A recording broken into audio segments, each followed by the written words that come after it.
Okay, well, good afternoon, everybody. I'm glad that, we can kick off this panel, which with some really esteemed panel speakers I'm super excited for. As Deepa introduced us kindly, my name is Sarah Repshin, partner with Deloitte Financial Services. I work with the global banks GSIBs and DSIBs across North America, specialized in risk management, compliance, governance. And when it comes to risk management, compliance, governance, what the current topic du jour is of course payments, payment modernization, on what kind of risks and compliance considerations we have to give to that, because we don't want to slow down innovation. So with that, I want to give it to the panel first, because I think everybody wants to learn a bit more about your organizations that you're with before we get into the details, into the meat of the discussion. So why don't I start with you, Carlos? Tell us more about yourself and your organization, and then let's get going. Of course, thank you, Sarah. Sorry. Hi, thank you, Sarah. My name is Carlos Cazu Missal. I'm responsible for innovation solutions at GFT. GFT is a service company focused on financial institutions, providing services and assets on the banking, payments, insurance space. So we've been working closely to regulators, to banks, and we operate in 20 countries. We also have some initiatives like the Universal Digital Payment Network, which is a consortium based on Germany with companies all around the world to promote payment network in the blockchain. So just to name a few of the initiatives that we are moving in this new world of payments. Mm-hmm. Thank you. Thank you, Carlos. Eric. Yeah, and I'm Eric Provit. I work at Guidehouse in the financial crimes risk and compliance practice. I lead the commercial fraud group within that team. Guidehouse is a global consultant firm, 17,000 members strong, based in DC. One of the areas that we work in is payments, and it's my job to sort of help mitigate the risk, particularly the fraud risk associated with payments. My background is first half of my career spent in financial services, frontline producer, branch manager, mortgage sales. Back half of my career spent in operations, really learning how money moves, fraud investigation, and now I've been with Guidehouse for 4 years. So really looking forward to the conversation, as fraud is near and dear to my heart. Great, awesome. Peter? Yeah, hello, everybody. Peter Worms. I'm the head of business development for the Global Legal Entity Identifier Foundation, also known as GLIFE. On the topic of identity and aliases, I'm looking at the picture that's up on the screen, and it doesn't look like me because it's from 15 years ago, so I acknowledge that. But that's okay. So just a real quick word on GLIFE. So GLIFE oversees the legal entity identifier, which is used in some 200 rules and recommendations and around the globe, primarily in the financial markets, but certainly not limited to the financial markets.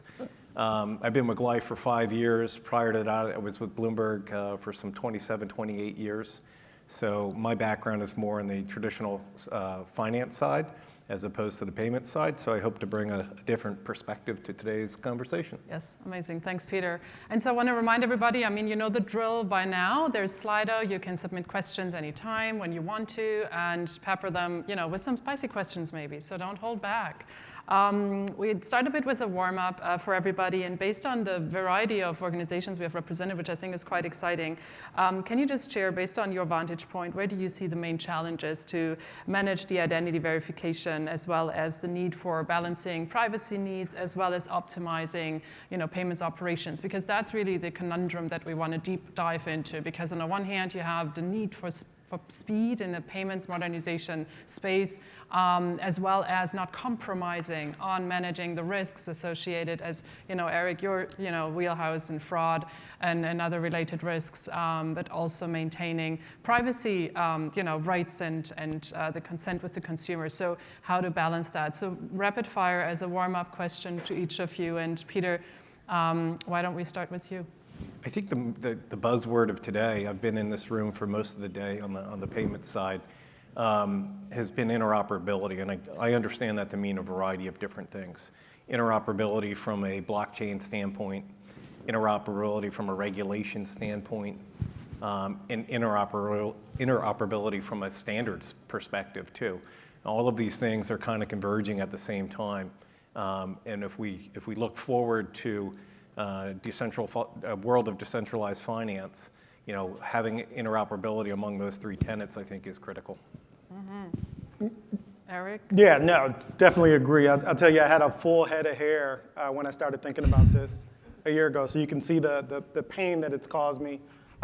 As a fraud guy, we want the data, right? And so the ability to look at the data, the ability to be able to assess risk based on what we're looking at. And so if we think about this asset class and the money that moves with it, it's designed on some level to be pseudo-anonymous, right? But it's instant in its settlement, near instant, and irrevocable. So it's a fraud practitioner's nightmare. And so I think things that can be done, we don't necessarily need PII or necessarily need the data on chain, right? And so that creates the level of privacy that folks that use that asset class are looking for. But there is an opportunity to do more off-chain, right?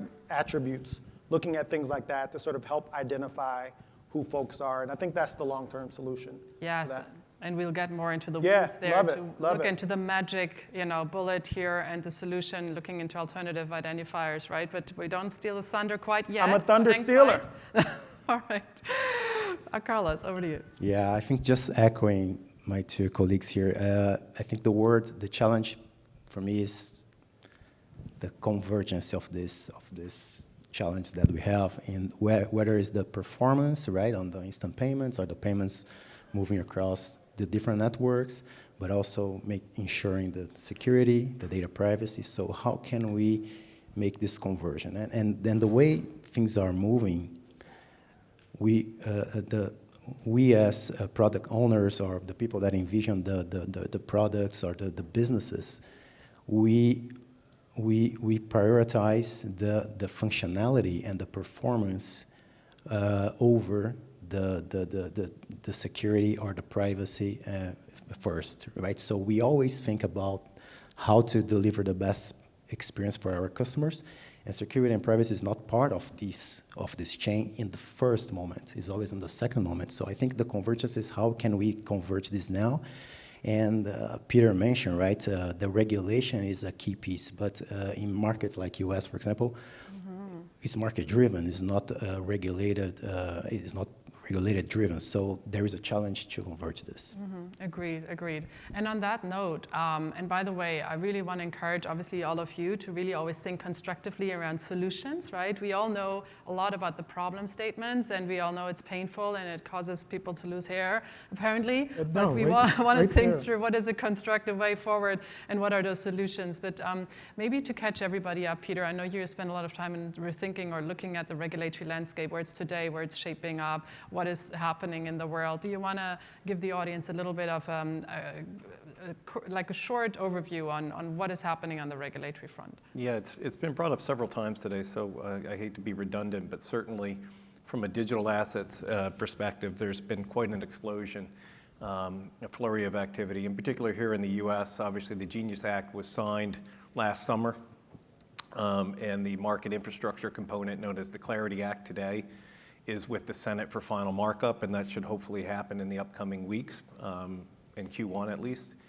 The Genius Act has now moved forward to its rulemaking phase, right? So the FDIC has a notice of proposed rulemaking out, an NPR, with comments closing I think on February 17th. So if anybody's interested in that, please see me afterwards. But it's an interesting, the identity and privacy aspects I think remain to be seen, but certainly Genius is off to a good start. It includes elements of the Bank Secrecy Act and client due diligence rules, so the AML KYC components that traditional banks and financial institutions are bound by are now going to apply to non-banks, or in this case, permitted payment stablecoin issuers, PPSIs. So that I think is really good to see, and we'll see what happens with Clarity. We know that the NCUA and the OCC will be coming out with their own rulemakings in the upcoming weeks as well. So hopefully we'll see a same level of consistency with regards to privacy and identity within those proposed rulemakings. And then I think there's an overarching theme out of all of this, and I think this has also been touched on a couple times today, but we're in this kind of phase of traditional finance or trade fin versus decentralized finance or DeFi, which is really going to take off over the next 5 or 10 years. So it'll be interesting really to kind of see, how the financial markets will look and how that impacts, the payment industry as well. And what I mean by that is, as things move on chain, on blockchains and DLT, it'll be interesting to see if the traditional elements of finance will continue to exist, and I doubt that will, right? And specifically what I mean is custody and settlement, right? And other elements or other factions of traditional finance that have been around for the last 50 years, all of that potentially goes away as things, move to on-chain. So we're in an interesting intersection in time right now. So let's see what happens here. Perfect. Thanks, Peter. And I'd be happy to answer that question at some point too. All right. You want to jump on it now? Yeah, it's interesting. I'm going to take countries out and look at this at a state level. So there is some activity at the state level being led by the state of Utah with something known as state-endorsed digital identity. So Google that. So SETI.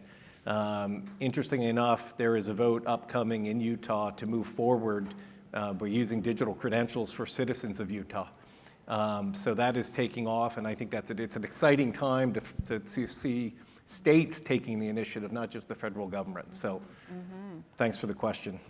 Yeah, I'd just like to add to Peter's is that in some markets that we operate, we see the governments playing a very central role on the digital identity, right? So countries like Estonia, I think it's the most famous in that aspect. They have a full base of inhabitants totally digitalized, and their identities are digitalized. And the most impressive thing there is that they can integrate their digital IDs with their wallets, with their payment wallets, so they can use the same digital identity to transact with a government system and with a bank, for example. So this is a quite impressive example.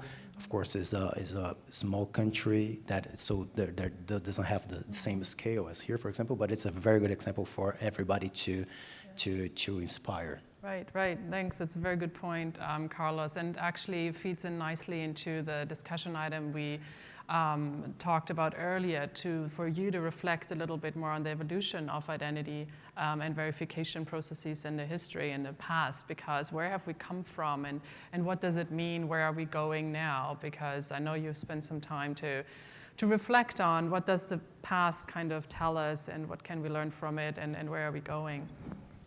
Right, yeah, so just making the hook, I think is a good point that you brought, Sarah. So yeah, the identity in payments, actually, in the beginning was quite simple, right? Just to make sure that the one that is paying is the right person and the one that is receiving that money or that transaction is the right person. So there is a way to verify that. The simple way was in a very static way, on a very transactional way. So you just need the account or anything that could prove that you were there. And there was no much more complexity, right? So, but over time, these things were started to be too complex. Whether it's because the user experience changed, right? So you don't need to, you can use other ways to identify yourself or to authenticate yourself on that.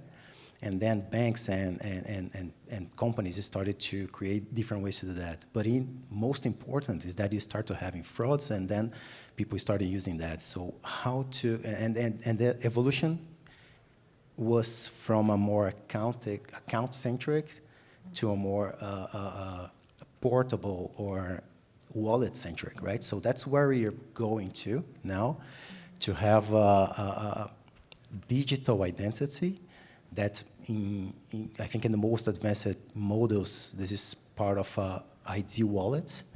So quite similar to what we have in our wallets today, but now the trends that we're going to have this in our ID wallet, which is a digital representation of you there. But then you can use or you can authenticate yourself providing the minimal set of information to prove that transaction.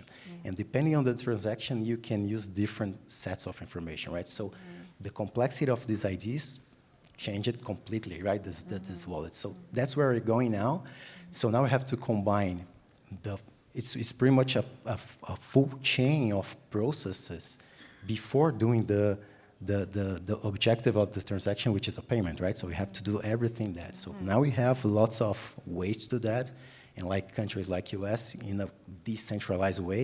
I mean, there's not one way, only one single way to do that. So this is very interesting to see how we're going to converge that. Yeah. And Peter said in the beginning, the interoperability between those data sets is super complex. Yeah, it is, it is. And I'm also reflecting on the fact sometimes it might be a very cultural element to it as well, how quick other countries' jurisdictions adopt that, right? Because I know from myself, I'm German by heritage, and I know the Germans do love their cash, they love a bit of the old school way of doing things, and we see those great examples with Estonia, right? They have been, adopting those new ways so much differently, which is probably rooted in some of, the openness to adopt to some of those changes on various aspects. Quite fascinating. Now, Eric, I know you love, hobby horses of yours is fraud, financial crime, broadly speaking, but fraud in particular. So why don't you tell us a little bit more why it is so critical, and maybe some practical examples that you've observed, why it is so critical to establish those robust frameworks for fraud risk management when you think about those payments modernization and opportunities that we see with digital wallets. What does it really mean to be prepared to manage those requirements? No, and I think a lot of it was discussed in the way that it was so eloquently laid out. Our financial system, the setup of it by design, right? The intermediaries, the correspondents, the custodians, right? A lot of what we're talking about now challenges that norm, right? In a positive way that will, in all likelihood, have very positive impacts on society, but creating the right frameworks from a fraud mitigation standpoint is so important, because if we don't get the fraud piece right, the wider mass adoption of it is going to stall. And so this asset class that has such possibilities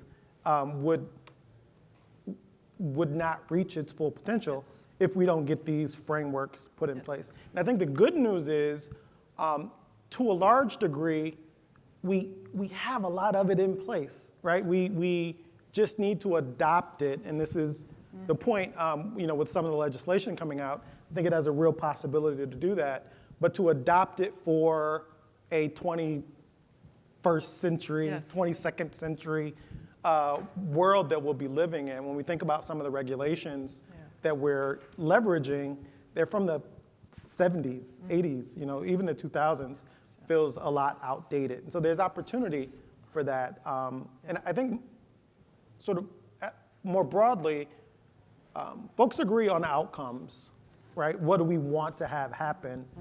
There just may be some struggle in how we execute on it. Right.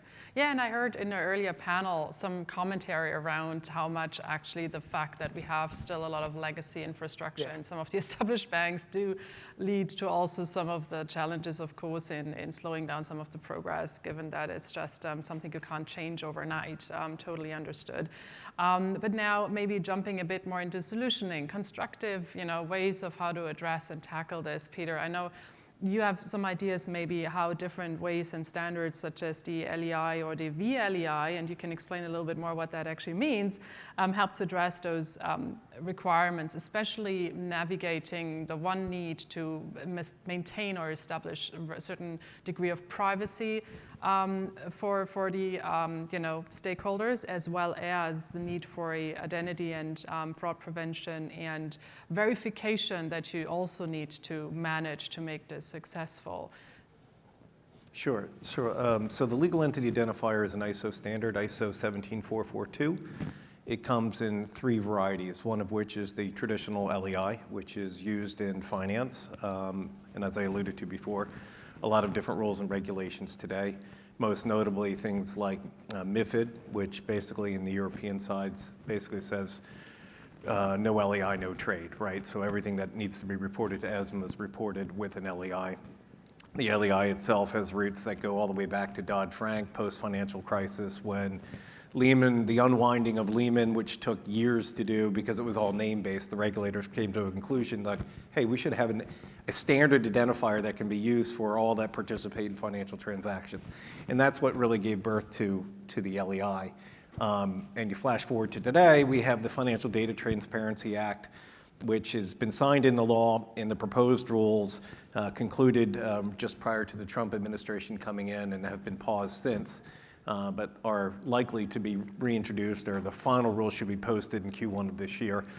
And they've chosen the LEI as the de facto entity identifier for all entities reporting into the financial regulators and the CFTC. Right? So standards are good from a variety of different perspectives, one of which is consistency and transparency. Those are the two big buzzwords I'd choose there.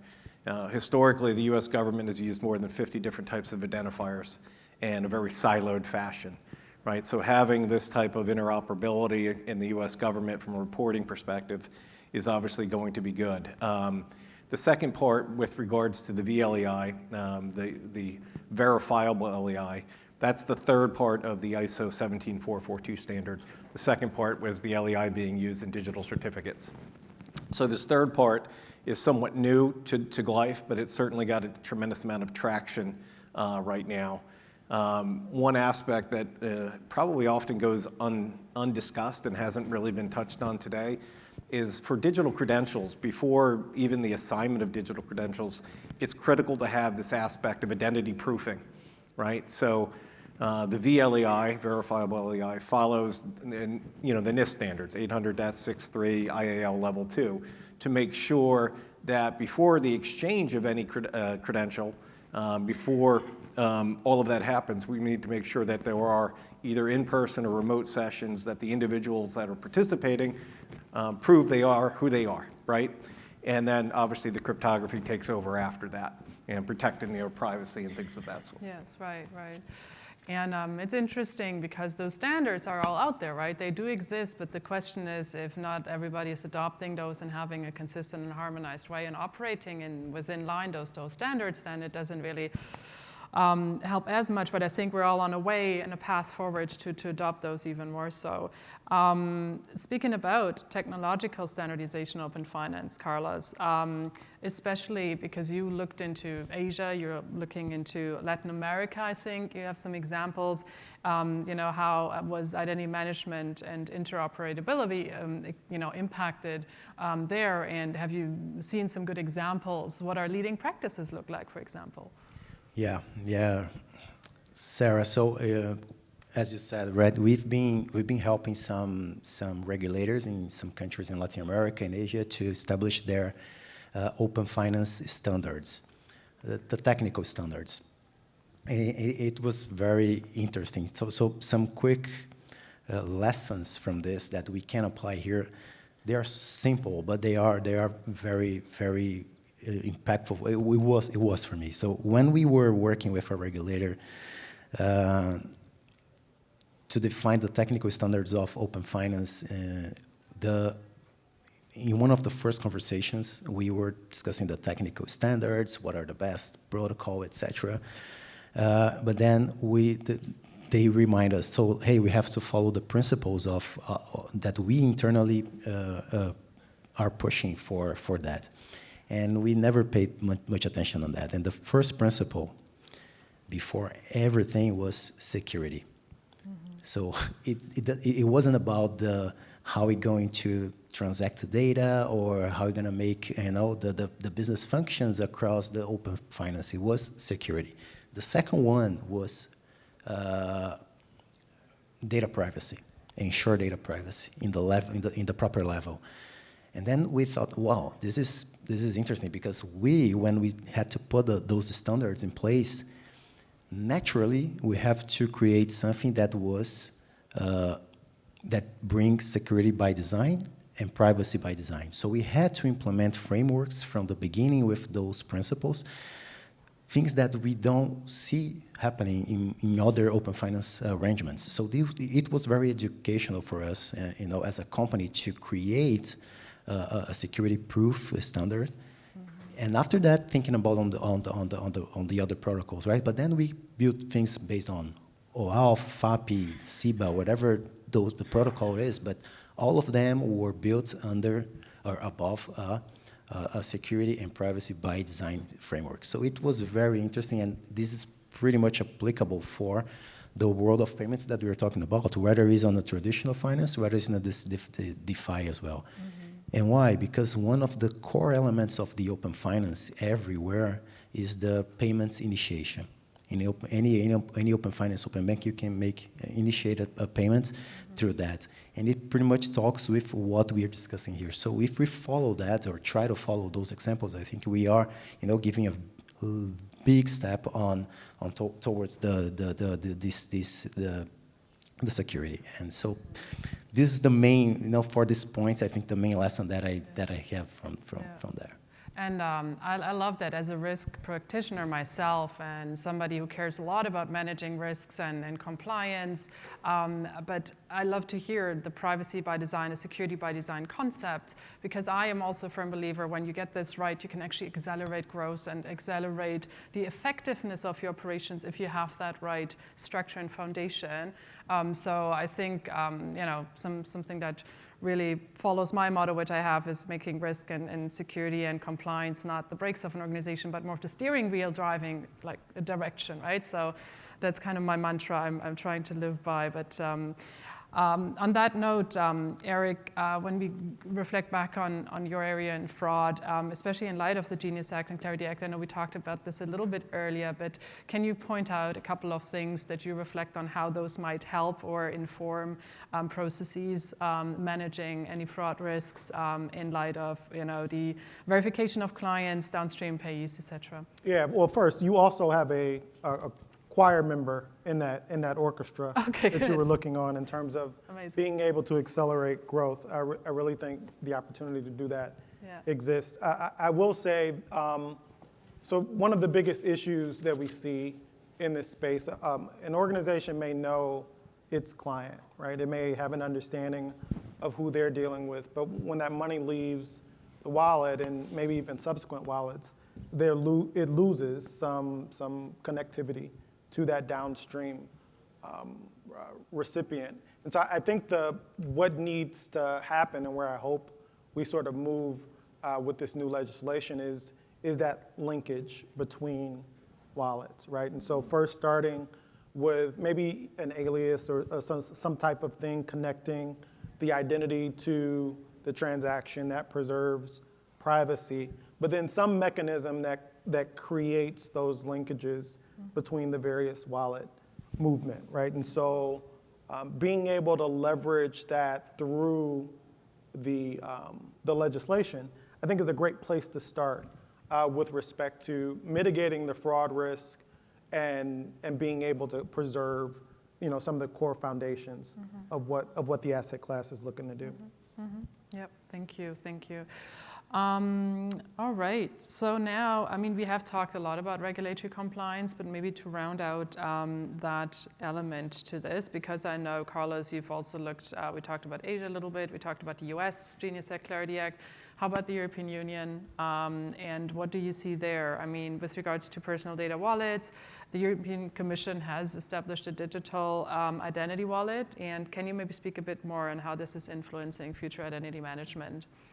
Of course. I think we talked a little bit about that, but I believe that, per our experience, the European model is the most advanced on how to treat the digital identity, right? And the concept of the identity wallet is super interesting because, as I said, it's a representation of you, but then you can use it in many ways and for many purposes.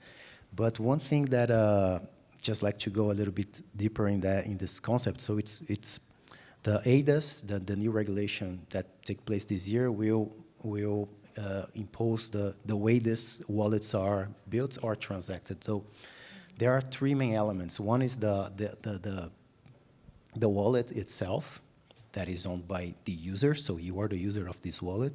But then you have the identity provider, which is a third part in the middle of this chain, and you have the identity verifier.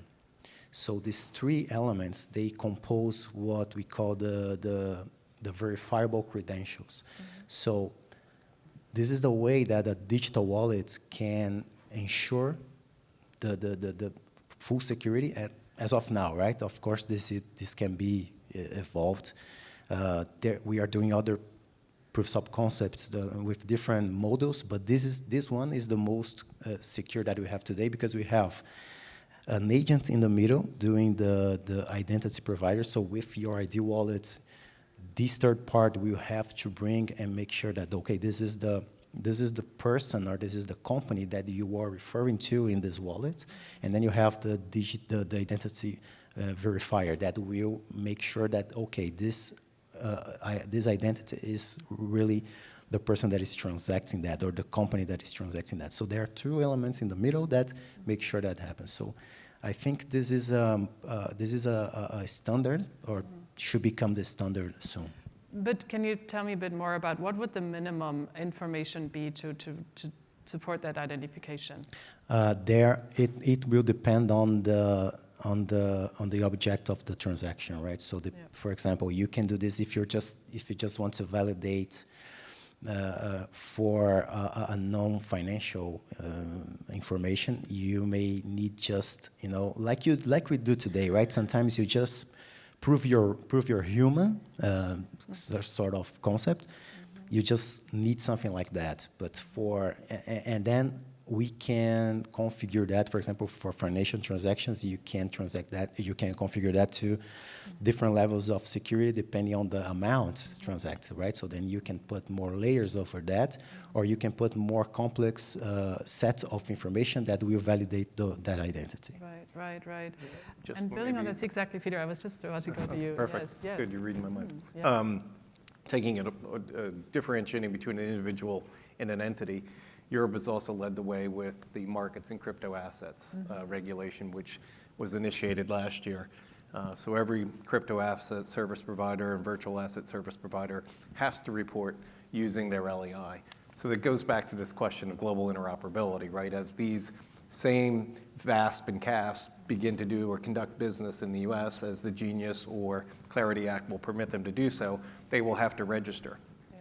Are we going to have a whole different registration system, or are we going to look to what's been established already, right? So it's those types of things that kind of remain open.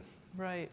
And I'm curious because, I mean, we all have this digital footprint, right? Like as retail consumers, I'm speaking more on the retail side now. And you might think that it must be not that difficult to verify people now that everything is out there, right? Everybody has so much data out there.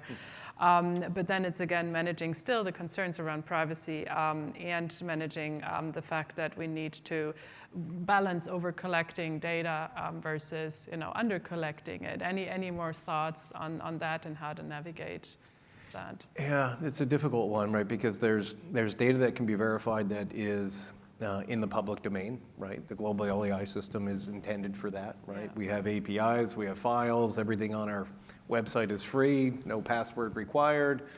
Eric could use it. It could use our API for entities that they're trying to track from fraud perspective. Many companies used it for screening and things of that sort. So I think at the entity level, there's more sources of information in the public that can be used. Yeah. The individual side is far more complex and difficult. Right. Well, and if I could just quickly add to that, from a fraud standpoint, we do a lot of this work now. We use it to identify risk, but at the end of the day, when we are looking to identify risk, we're making a judgment call on whether we believe this to be the person or not, right? And so moving away from static identifiers, name, documents, right? Those types of things, are easily manipulated and easily used by threat actors. But then, perhaps more importantly, if we're thinking of this through a privacy lens, you key your keyboard the same way, right? You move your mouse in very predictable patterns as an individual. And so my hope is that we move towards a behavioral-based, a transaction-based model for helping to identify good versus bad in a risk standpoint. And I think we've got the tools to do it. It's just about getting the regulation in a place that allows for it, but then also applying the technology that leverages it. And digital ID becomes an interesting conversation in and of itself, right? So I talked about SETI before in the state of Utah and what they're doing with citizenship and digital identification. You know, the leading path historically, even from a KYC perspective, has been a driver's license. Yes. Sure, it's a proof of identification, but it was never the intent to be the de facto. It proves that you can drive a car, right? So when Utah looks at this, they look at digital identity as having a driver's license, a social security card, birth certificate as attributes, right, that can be stored cryptographically as elements to prove you are. But you are responsible for managing that.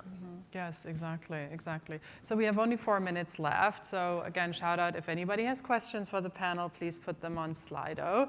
But I'd like to round out the session with a bit of that looking ahead, thinking through, you know, what are some of what good looks like? What would you envision if you could, you know, shape the world and picture what the future should look like from your vantage point to solve for all of those challenges, and what should the policymakers think about, the regulators think about, and what should they push forward to make this all work and drive prosperity, growth, and all this good stuff. So what would those things be that if you could wave the magic wand, so to speak, what would you like to see going forward? And Carlos, maybe I'll start with you on this. Yeah, very quick. I think some ideas on this, right? I think we are moving to a user-centric and have your identity completely portable. So, but we need to, markets need to learn how to work and to deal with these different ways to identify digitally someone, right?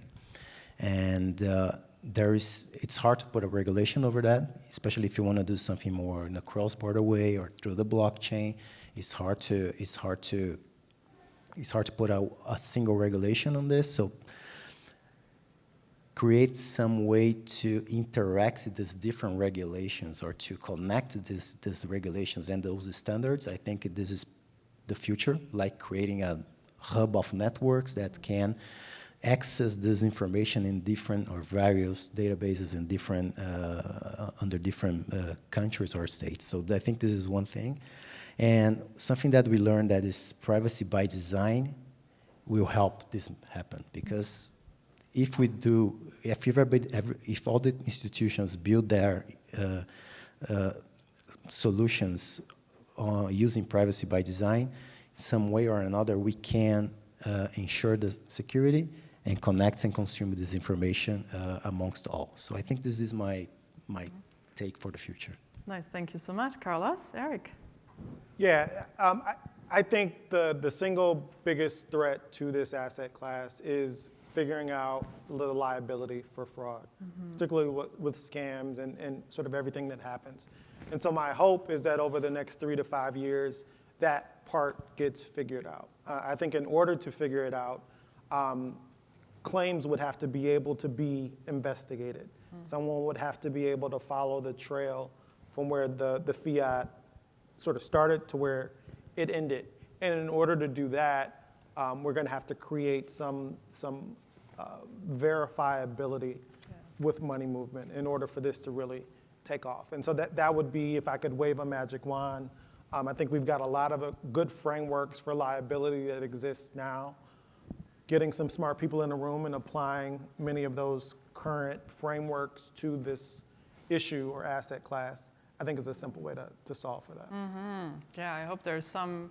I'm sure there's some. And policymakers in the room to hear that, that we definitely can use that support. Peter? Yeah, I'll just be real quick. More of a phobia than anything else. it's like traditional finance is really centered on many different tenets, but three primarily: asset class, jurisdiction, and regulation. And within 5 to 10 years' time, you might not have asset class because it'll all be tokenized on the chain, and it'll be borderless. There won't be jurisdiction. So, we're at a cataclysmic time. I think the next 5 or 10 years, depending on who you talk to, when this will all become on-chain, revelation on-chain. Well, it's really interesting right now. Yeah, oh, definitely it is. And thinking about that and visioning the future, I can also recommend The Future of Money by the G30. They published a report that was quite insightful to reflect on the stablecoin digital assets, CDBC, crypto assets kind of considerations, and what will this look like, our future of money and the world. So we are, I think, and it's pretty exciting times. I'm thrilled, and thankfully we have a lot of good risk management mindsets to hopefully all protect us, to not make this all blow up at one point. Right. With that, hopefully ending on a high note, thank you so much for our great panel. Thank you.